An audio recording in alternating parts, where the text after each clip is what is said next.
vallen. Andreas Ringgren och Harry Laine. Olja! Elin Årholm som 10 poäng och håller hon de inte åkt till final. räknar med en final, antingen B eller A-final. Joakim Gillberg på andra platsen då ifrån Stockholms SVK, 25 poäng där långt. Andreas Ringgren från Älvsjö körde upp 10 poäng. Och vi säger i första han inte ska bli andra linjen upp till tredje plats. Sten Persson då i den blåa 245an ifrån Alingsås MK körde upp 10 poäng och så Harry Laine från Skulliksammet nere på en femte plats. Gruder Racing Team körde upp 7 poäng.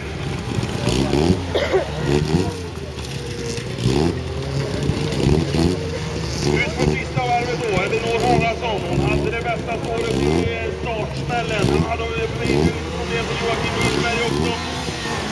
Och sladdar han bort, det kommer Ringgren. Gillberg kommer på den andra platsen. Ringgren kommer på en Persson och Laine. Ja, nej, då får tjejen som löst sin första seniortävling. Hon kommer att ta en seger. Det krävdes bara 3. Hon kommer att få målflaggan nu.